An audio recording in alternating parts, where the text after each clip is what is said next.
Audio recording. Audio recording. Video is recording.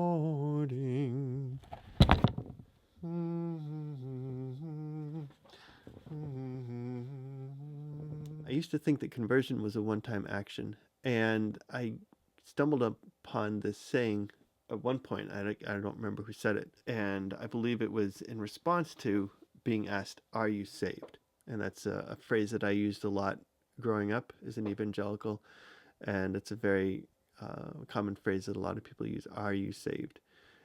And usually what people mean by that is, have you found a personal relationship with Jesus Christ? And so I believe it was a Catholic apologist that was asked once, "Are you saved?" And he responded, "I have been saved, I am being saved, and I will be saved." The process of conversion is a lifelong process. It's something that we go through every day. We are converted every day.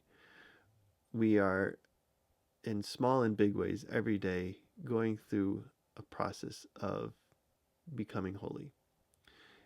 Whenever you pursue a relationship with Christ, He is working in you, and He is working in you to make you more holy in small ways and in big ways every day. I grew up knowing Christ for most of my life, so I didn't need a conversion to Christ.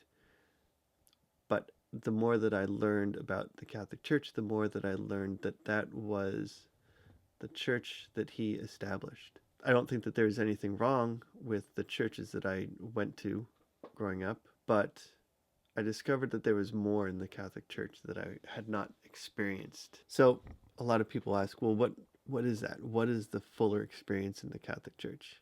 The main answer is the sacraments. I've experienced these sacraments as vehicles of God's grace. I've experienced God's grace in a deeper way through the sacraments. And the main sacrament, the one that I've experienced, and I think most people experience the most grace through, is the Eucharist. Knowing that Jesus Himself said that we needed to eat His flesh and His blood, and knowing that in the Last Supper He instituted the celebration of the Eucharist by giving the apostles His body and His blood.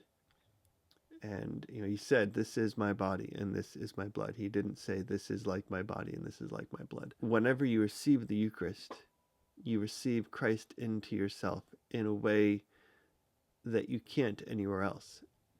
Now, this is not to say I hadn't received Christ into me before.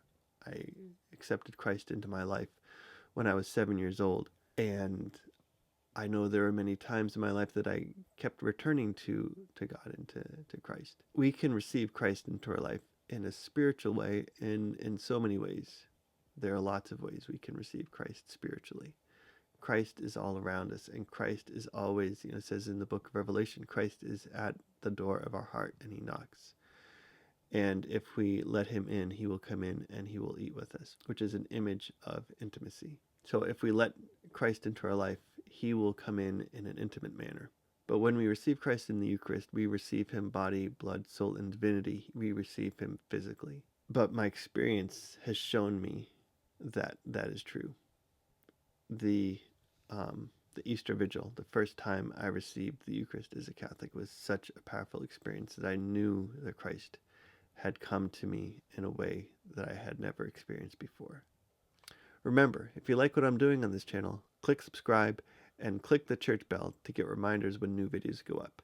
If you think I've earned it, like this video and share it with your friends, and I'll see you next week.